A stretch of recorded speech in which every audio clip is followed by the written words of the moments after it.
Okay, welcome to How Good's Innovation Online series. I'm Ethan Soloviev, the Chief Innovation Officer at How Good, and I'm very excited today to welcome Olivia Watkins, the co-founder and president of the Black Farmer Fund. The topic of our conversation is agricultural regeneration, a topic that Olivia and I both love to think on and kind of dig into, and so that's exactly what we're going to get to do today. A brief overview is that we'll do some introductions, have about a 35 minute conversation between myself and Olivia. Then there'll be some short interactive community breakouts where you can connect with other people and kind of generate questions for Olivia. And then we'll wrap up with the Q&A and end before the top of the hour. One other thing I'd like to just point out is a couple upcoming events. So in this series, we're also welcoming Michael Kututwa-Johnson to speak on regenerative and indigenous agriculture. Michael's an incredible Hopi farmer who also works with the Native American Agricultural Fund. He talks a mile a minute and has just brilliant insights. So I think you'll really enjoy that conversation.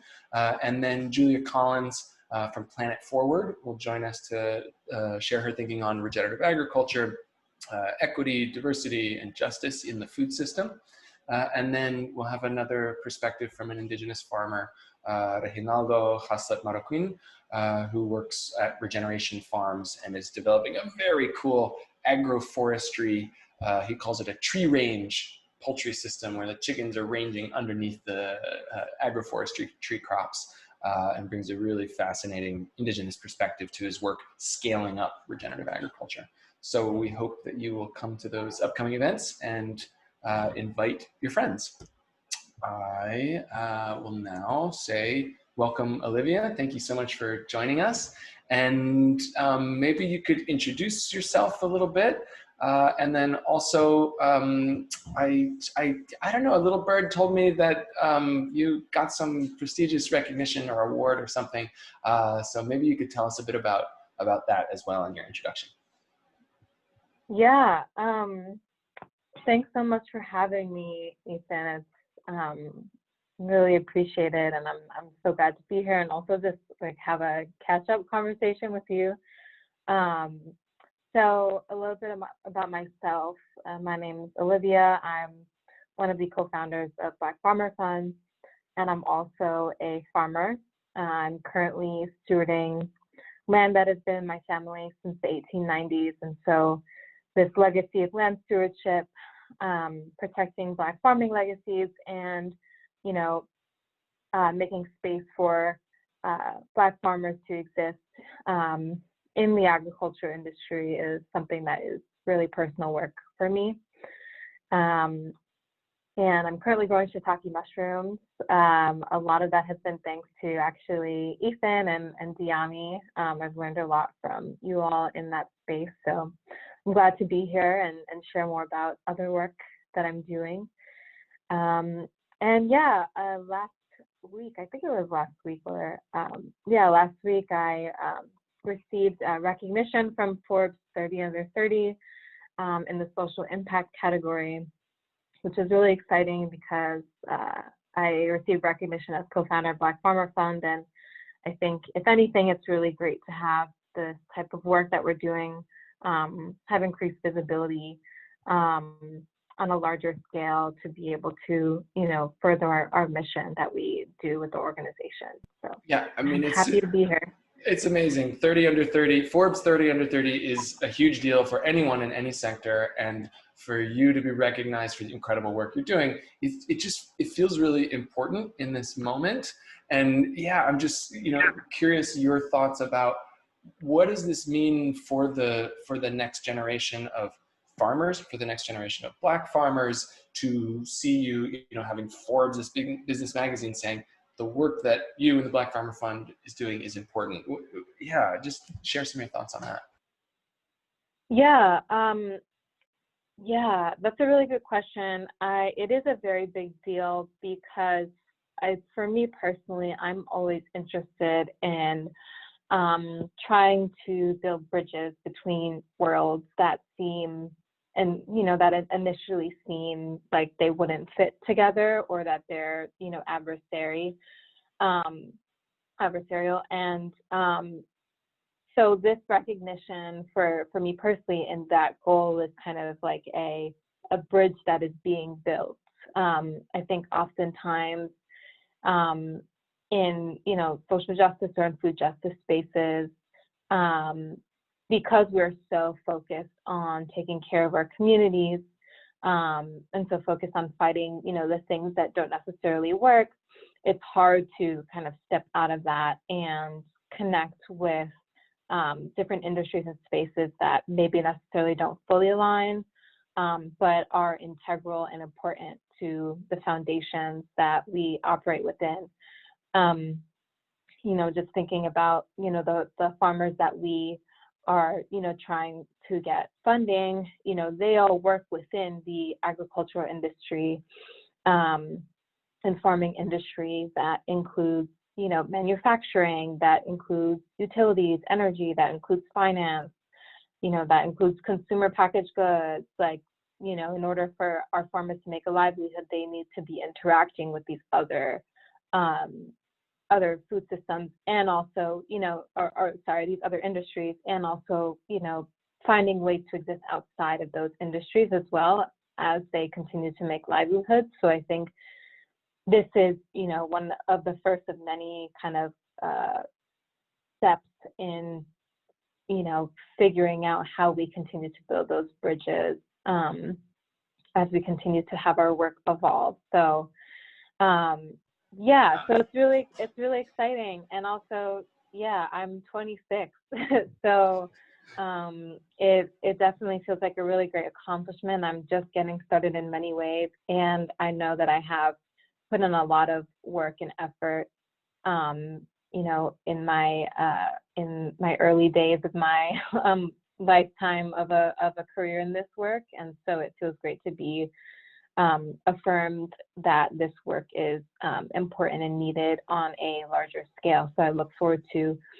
continuing to do the work with Black Farmer Fund, and also continuing to support, other initiatives nationally and internationally that are trying to figure out the same things that we're figuring out. So It's awesome. it's great. Yeah, and it's beautiful to hear you talking about, building the system. You have a focus in the Black Farmer Fund on one particular area that I'm going to ask about in a minute, but also you're seeing that larger systemic connectivity and what could come from that, especially in this particular context, connecting with the business world and what that can mean and how that can lead towards right economic livelihoods as well as land access. So maybe that's just a little intro for you to tell us about the Black Farmer Fund. And anything you want to say, what direction you want to take, you can tell the origin story or what you're currently working on or whatever. We've got plenty of time to dig into it.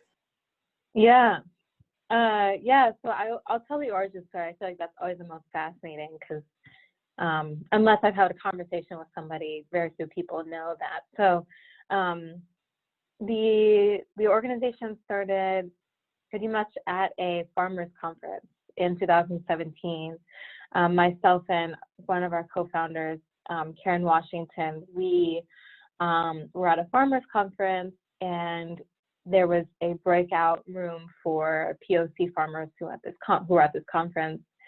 And Karen was talking with us about how we need to begin creating institutions that are, for lack of better words, for us, by us. I, went up to Karen and I told her, I was like, look, I'm about to, go into my MBA program. I'm really interested in how I can contribute to increasing access to capital in this space. What do you have in mind? Like, what should we do? And so after several conversations with different leaders in the space, and also, our colleagues and our friends who we've been working with and have seen at conferences and different gatherings, and work that I've done, previously to Black Farmer Fund, seeing that it all boiled down to, access to capital to be able to create, farms and other businesses that allow the entrepreneurs to make livelihoods, within this current system, and also have practices, philosophies, and behaviors that are kind of pushing the boundaries and allowing those farmers and entrepreneurs to exist in an alternative business system, an alternative way of interacting with the world. And so, so we officially co-founded the organization in 2019. The year prior to that, we did really extensive, deep knowledge research on investment laws. So we looked at like the Investment Act in 1940. We looked at all the different SEC acts that had been put into place, really just to understand this space, which is very highly regulated for good reasons, and also not so good reasons. As farmers and activists entering into this space, we really wanted to be well informed as to what organization or institution we could create that allows us to support our community with financing and financial products.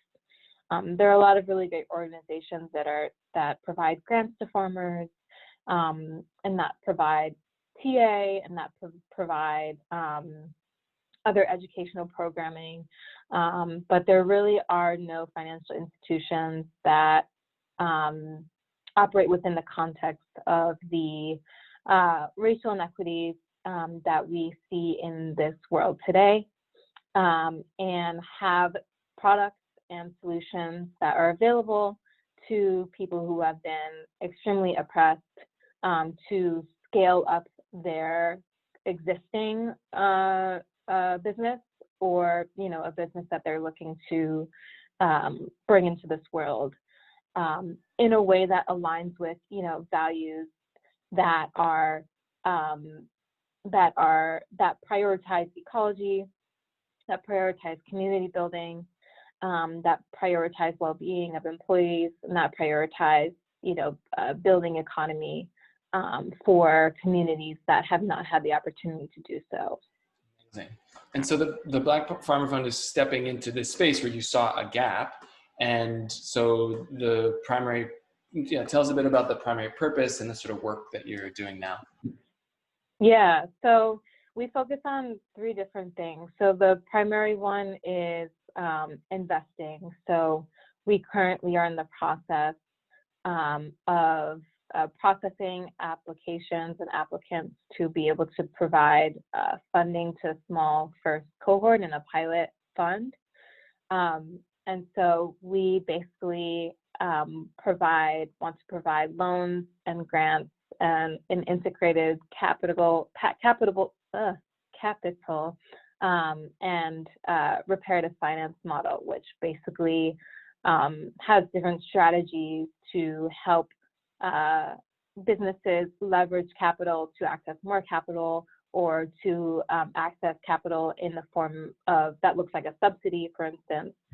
So that is the first thing that we do. And secondly, we do a lot of empowerment within our organization. So we have a governance body of 13 different Black farmers and food actors who have created our investment guidelines, who are making the investment decisions.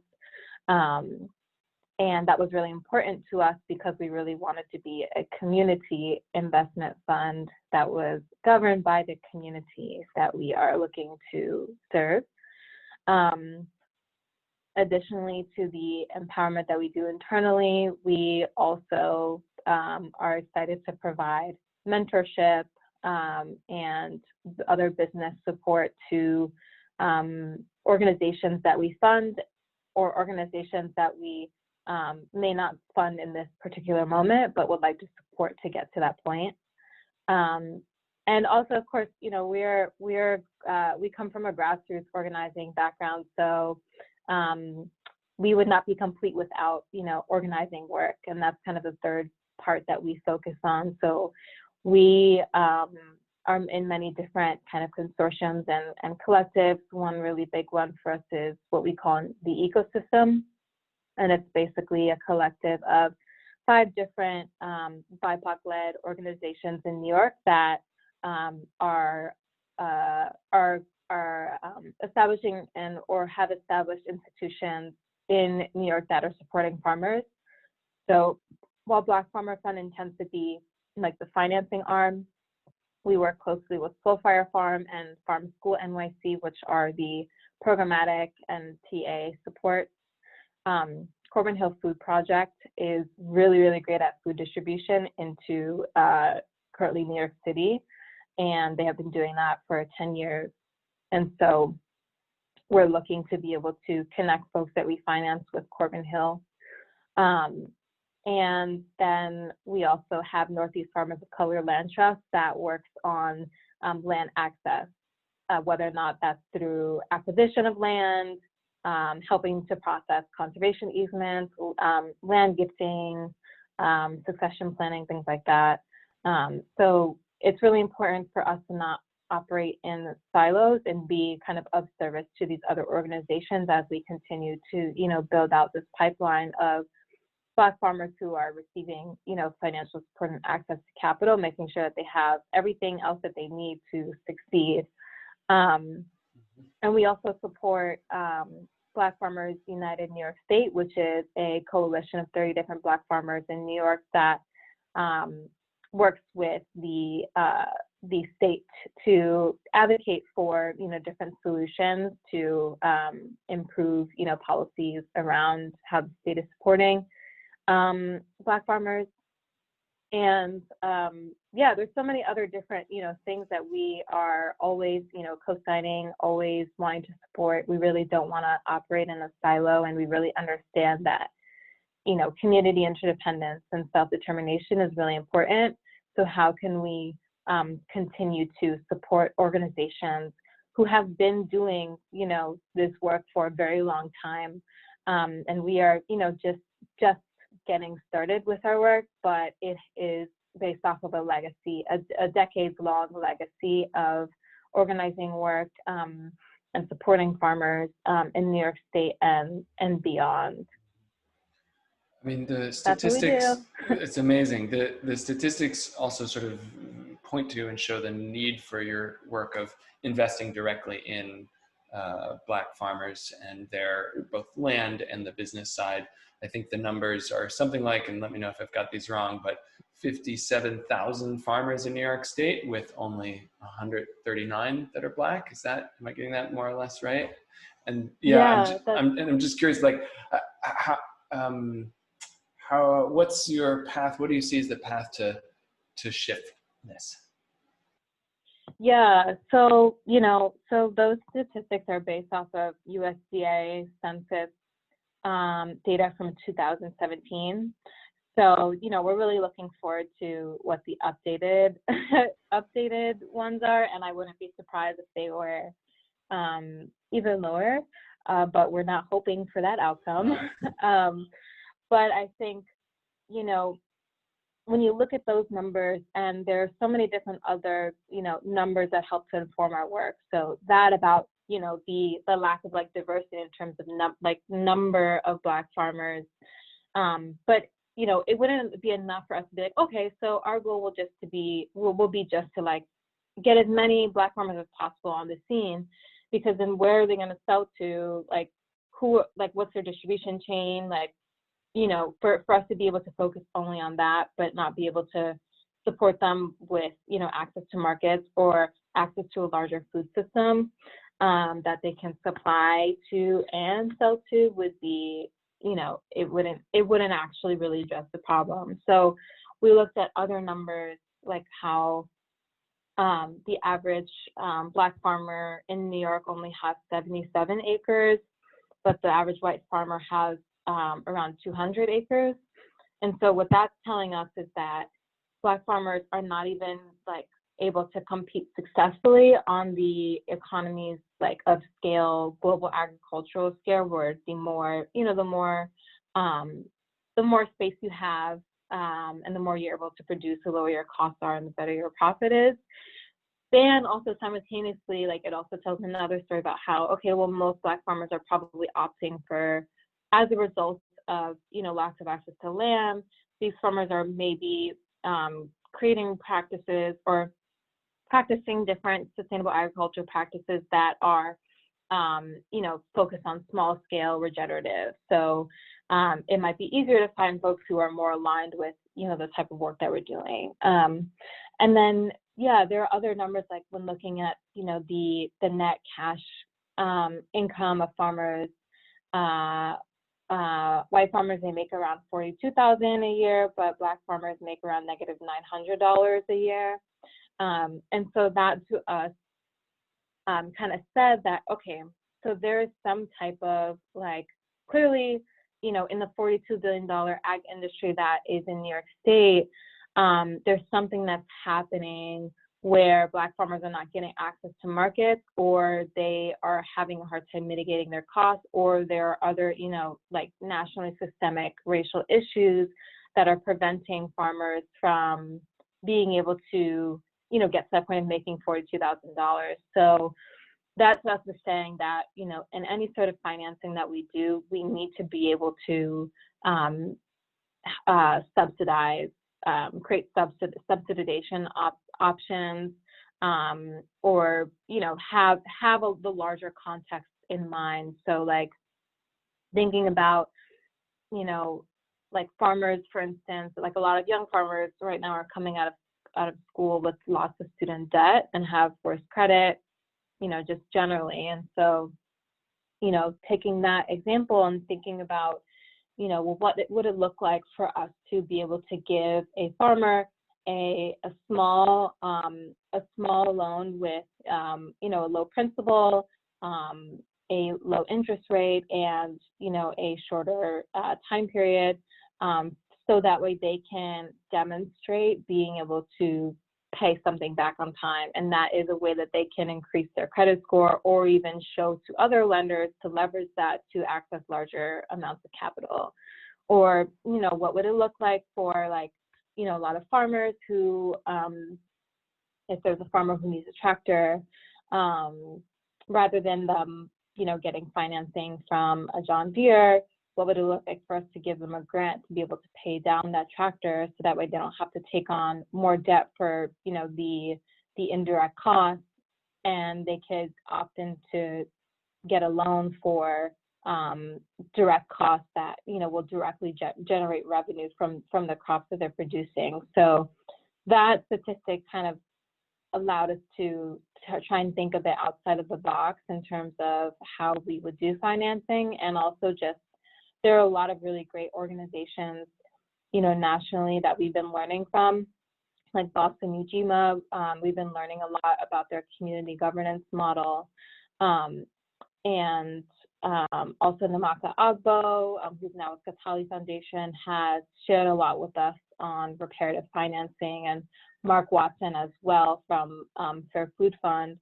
And so how do we, take some of these great strategies that are used to uplift communities that have a really, really, really, really, really huge gap, and apply them to our specific community.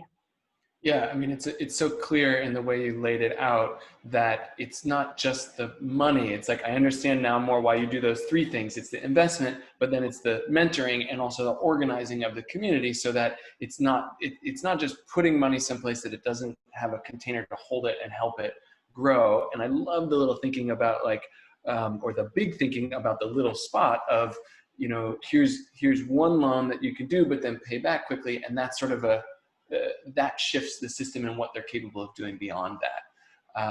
Yeah, it's really exciting. I'm curious a bit about how are you funded, and are you looking for philanthropic support? Are you looking for investors who would invest in the Black Farmer Fund and get a return from that? Or how are you considering that and sort of raising some of the capital that you're then, very carefully targeting to the right spots in your community?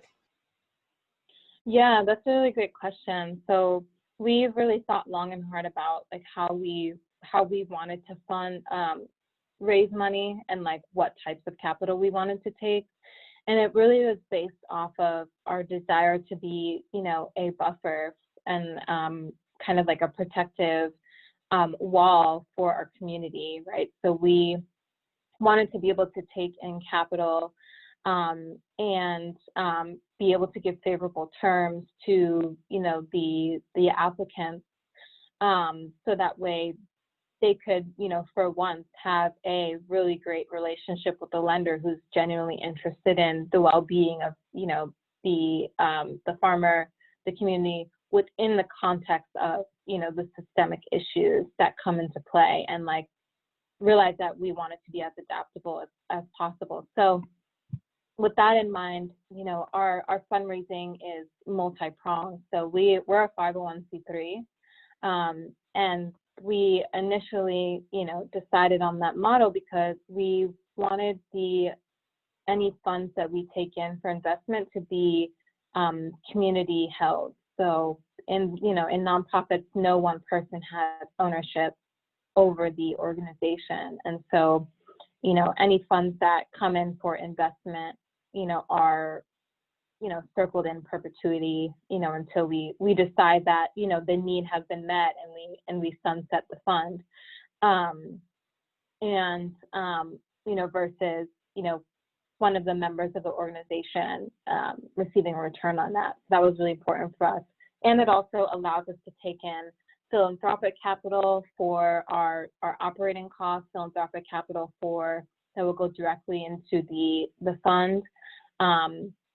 And it allows us to also create investment offerings for both accredited and unaccredited investors, which basically just means like people who have lots of money and who are very wealthy and high net worth individuals, and then people who are the bottom, you know, 90%. We really wanted to provide an opportunity for our community to invest in itself as well.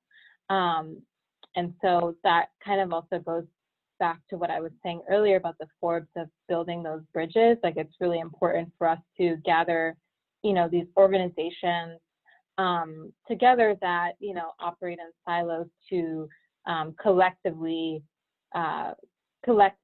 you know, work towards the common goal of increasing, you know, food sovereignty in the food system. So that's kind of how we approach our funding. Yeah, really cool. It makes a lot of sense.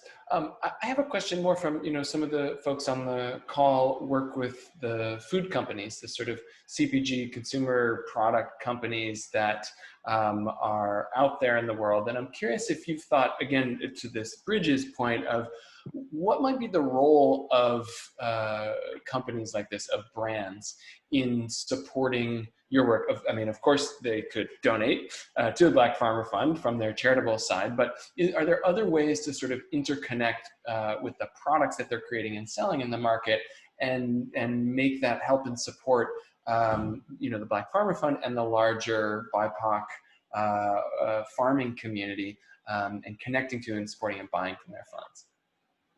Yeah, I think you just said it right there. Like buying, sorry, it's a little back, but buying and sourcing from our farmers. So we have a growing database of farmers and food entrepreneurs, caterers, restaurants, food distributors, like all across the food system.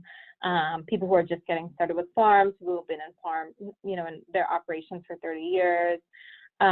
People who are, you know, food distributing in Brooklyn. And so we want to be able to, you know, connect food businesses with our farmers, because that's also a really huge part of like, okay, yeah, we can finance and help our community build out their organizations. And also, you know, it's also one of our responsibilities to be able to bring them to market and bring them to different market opportunities. With that though,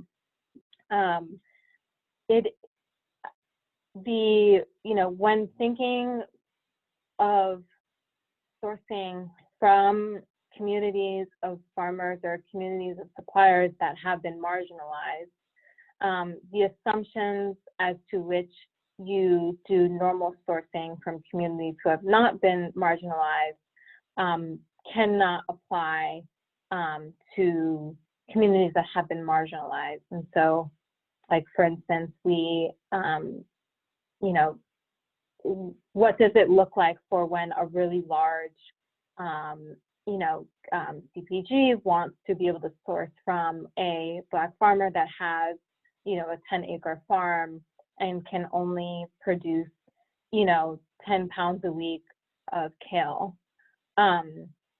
What does that relationship look like, you know, in order to support the Black farmer rather than putting them out of business or pressuring them to, you know, meet that certain standard and perform in that standard? Because yeah, there is a lot, there is a huge gap that has to be closed, and suppliers adding or buyers adding pressure, you know, onto the suppliers to meet their demands can oftentimes, you know, exacerbate the circumstances that the suppliers in. So I always, you know, whenever companies always come to us, I always kind of put that out there in terms of thinking about, you know, how can you internally in your organization create alternative, you know, policies and procedures for how you would deal with, you know, marginalized farming communities that, you know, need you to, you know, invest in their produce, but also may not necessarily be at the scale that you need them to be. So.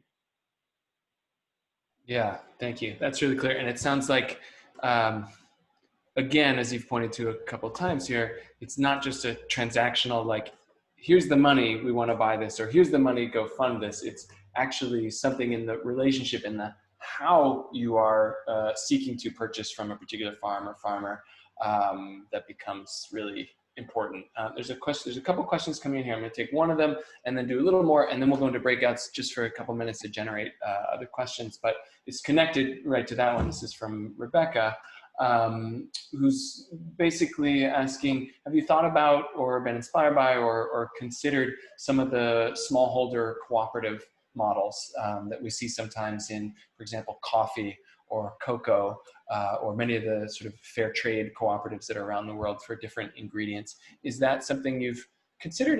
Would that make sense or be applicable in New York, in the folks that you're looking at funding? Or yeah, your thoughts about that?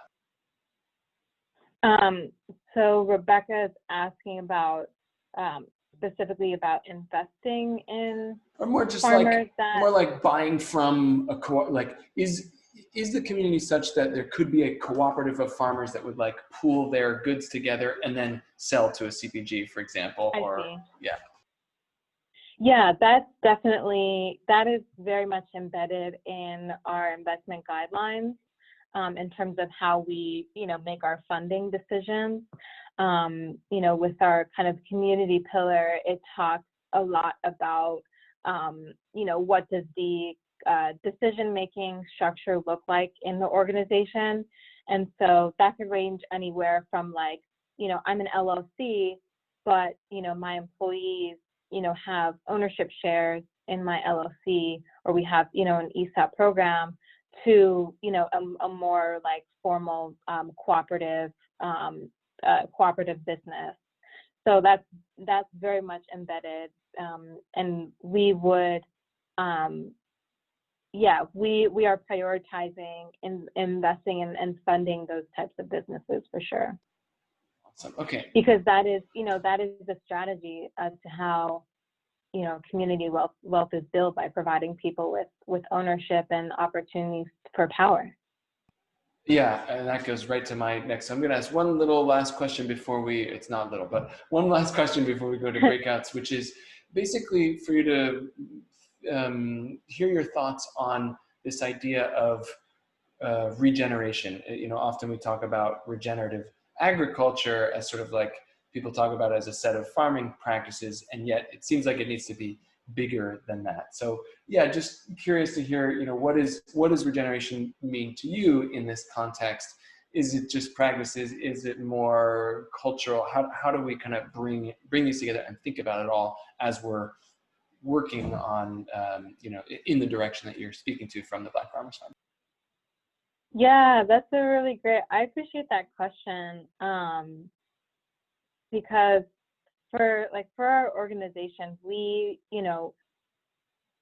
while we are doing something new and different and unique in this time, we are not new in the efforts of creating economic power for oppressed communities through collective ownership. And so there's a very long line and lineage that we, greatly respect and have learned from around, what has been done to support communities that have been left out of building wealth. And so with that context, regeneration, for us really means like, how can we continue this legacy and regenerate it, often in many ways, of economic wealth and power within Black farming communities, Black food businesses, Black communities in general, POC communities. Like, how can we regenerate the wealth that was in our communities before it was either taken, or we were kidnapped, or land was stolen. And so that is a really big, concept that we base our work off of. And so, like, we recently shared the story with our pilot community about this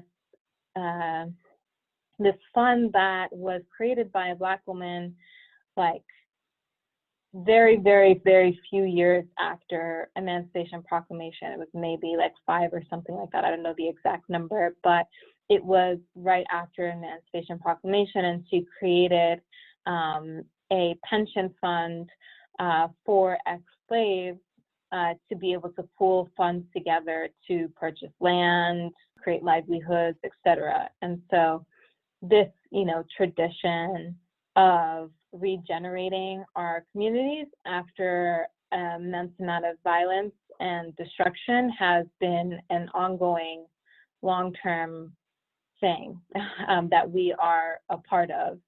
And so, yeah, so that's how we like to think of that term, regeneration, regenerative. It's in the context of a much deeper and longer lineage of, like you said, generating wealth for communities over time. It's so refreshing to hear that, compared to, you do some cover crops and put some compost down, and that stuff's important too, but it's not nearly as, it's not as big as what you're speaking to. Yeah, and it's, while that's also great too, like, for us, it is definitely based off of like the community cultural aspect that is the foundation for communities to be able to cover crop or compost. Those are all kind of givens to the equation, as that has been how our communities have been, growing food for years before conventional agriculture became more predominant. Let's start, Olivia, with Connie's question about the interaction of the Black Farmer Fund with the existing farm credit system.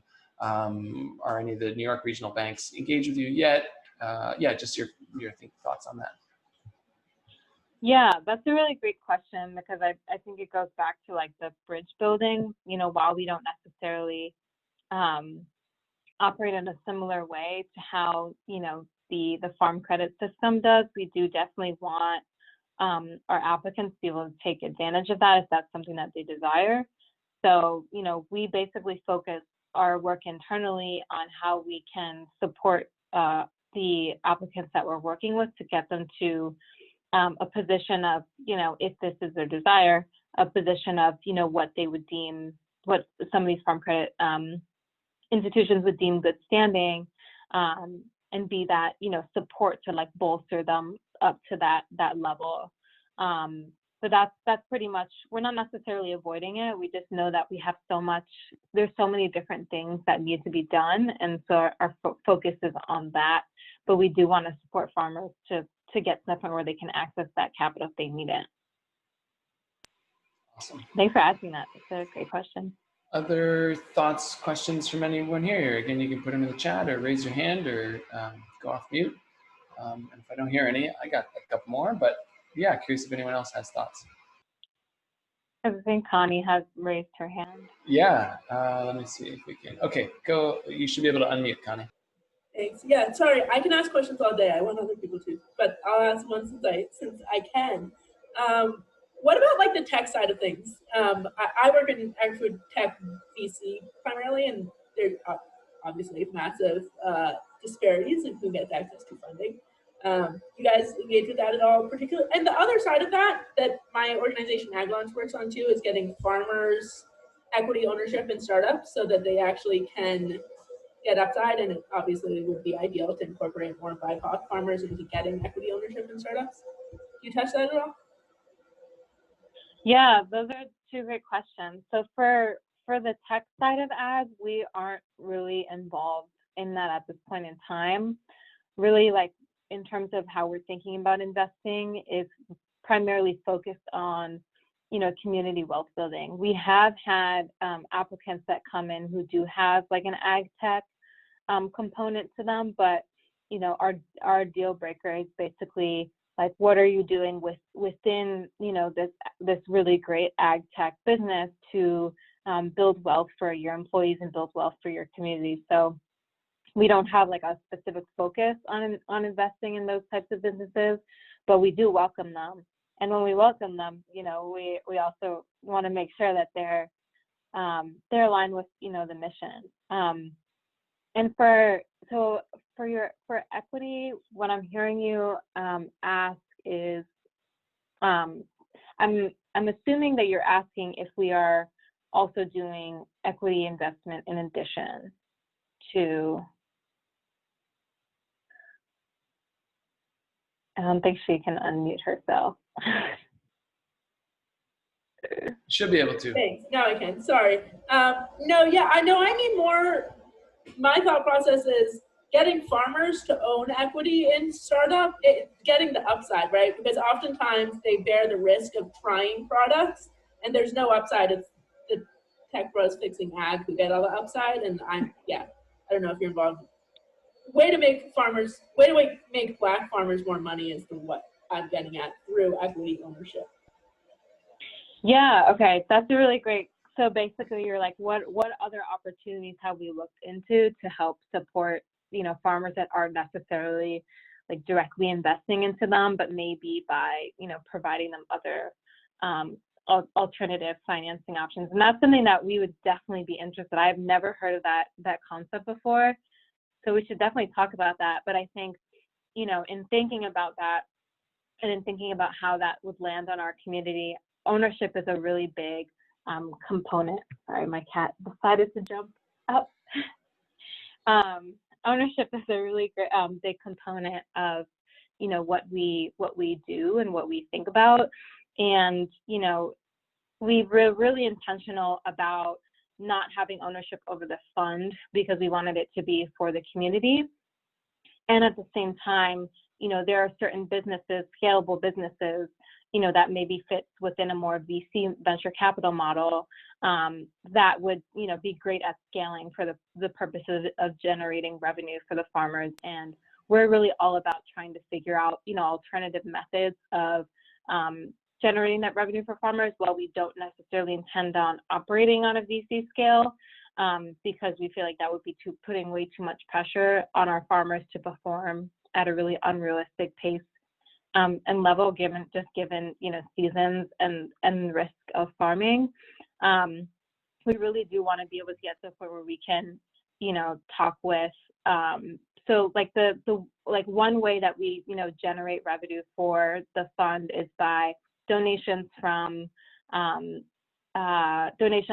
like a company that is a CPG or a company that is a restaurant, and so they will donate a portion of their proceeds to the fund. And so while that's not necessarily an equity investment, that is like an intentional, this business is putting their chips into the fund in order to support being able to provide, stipends or financing for the organization. So that's definitely something that we're really thinking about. Awesome. There's just a comment from Michael and offered, to check out other platforms like FarmRaise, which could have some synergies. And then there's a question from Cheryl that I think is really interesting, where we were talking a bit, and this is what Olivia and I were talking about in the breakout room also, is about regeneration and regenerative agriculture. And Cheryl was saying, is there, because usually when people talk about regenerative agriculture, they're just talking about the practices. That's not the case in this innovation series. We're looking at a much more whole picture of regeneration and regenerative agriculture. But from your perspective, Olivia, are there different terms or different ways to think about or talk about the larger economic, social, cultural needs of the community? Yeah, how do you think about it and talk about that? Yeah, so, it's really started internally with thinking about how we want to be, investing in particular types of businesses. And so, similarly as to we, might not necessarily consider a conventional farm that, uses pesticides. Similarly, externally, we may not, want to be able to expose ourselves or, farmers to businesses that are looking to provide equity stakes that, contribute to some of the community and the ecology damages that we're, working to actively prevent. So, like, with those equity stakes and with those ownerships, right, it's like a buy-in that the farmer or the business is having into, whether or not they believe in that mission. And I think, from our community, I can definitely say that, or on behalf of our community, I can definitely say that, ag tech companies are types of companies that our community is generally hesitant to, want to either go into or want to, be a part of, because, they're created again with assumptions that are not inclusive to the Black farming community. And so when thinking about these ag tech companies, what are the ways that they are building community? Really, like, are they just, donating proceeds? Or are they, do they have ESOP ownership programs for their employees? What are the other ways that they're working internally to build that and externally? And simultaneously, how are they operating their technology in a way that's sustainable and it's not perpetuating, some of the negative effects of capitalism, for lack of better words. So, within that, there's definitely opportunity and also caution, in terms of thinking about, like the previous, decades of oppression that has happened with the creation, of certain industries, very much thinking very specifically about, the medical marijuana industry, and how, there are lots of folks who are in jail, and the majority are POC, and there are many, white folks who are profiting off of, this industry. And so what does it look like for, someone who has created a medical marijuana company that has a really high-tech greenhouse that's using drones and precision irrigation, but they have profited off of this industry that was created, and there are many people who are still suffering consequences. So what does it look like for that company to be directly invested in doing some of the work to be able to alleviate, some of those consequences that people have had, even though they themselves have been in the business. Thank you. Okay, heading towards wrapping up here. I have one just sort of quick response, though it's a big question, which is, if you had $1 billion to invest, what would you do with it? Where would you kind of put it, and how would you parcel it out to make the greatest, positive impact for the communities that you serve? Yeah, that's a really great question. If we had $1 billion, we would definitely be handing startup farms $500,000 checks of grants. We would definitely be handing our farmers who are more experienced, in that same range and below, depending on what their needs are, to be able to pay off personal debts, to be able to invest in expanding their businesses, to be able to offer better benefits for their employees, to be able to, directly fund things that are not necessarily directly related to the direct costs of producing the crops that they're producing, but to create a better, internal culture in that organization, and to be able for them to generate more jobs, frankly, and more opportunities for people within their community to be involved. We would really like to create, with this fund, a food system. And so not only will we be, handing, $500,000 checks to startup farms, but also we would be, supporting the creation of food distribution hubs that will allow farmers, in Buffalo or outside of Buffalo to distribute it to Buffalo, farmers outside of Rochester, farmers outside of New York City, to do that without them having the pressures of being able to bring their product to market. Yeah, those are some of the things. Awesome, that's great. I appreciate that question. I hope you get it. I'm definitely gonna contribute, and I hope others do too towards that. What would you say? How can we help? What can we do tangibly from each of our roles in the companies we work with and the organizations we work with to support the work of the Black Farmer Fund? Yeah, I think really, looking internally within your organization is probably one of the most important things that, anyone can do. Not only seeing, what practices are going on in your organization in terms of contributing to the values that, Black Farmer Fund aligns with, but also thinking about, the ways that you're looking to support this work and the ways that you're looking to get more either Black employees or Black suppliers, is the way that you're going about it really the way that you should be going about it? And asking people in your community who are, directly affected by those decisions that you make in those ways, if those are wise ways to go about it. And, considering how and when you can be flexible with, a certain way as to how you want to do something, and thinking about the broader picture of being able to be more inclusionary in the way that you go about your business. So definitely internal reflection and strategy revision. So that way when you come to funds like Black Farmer Fund, or when you come to, other Black farmer financing projects, you come, underneath a completely different assumption than when you're operating, with when you may go to farmers and other suppliers who don't have that. All right. Thank you, Olivia. Really appreciate having you and your brilliant thinking. And we look forward to staying in touch and finding ways to support the Black Farmers Fund. Thanks, everyone. Thanks for having me. Yep. Bye. Bye.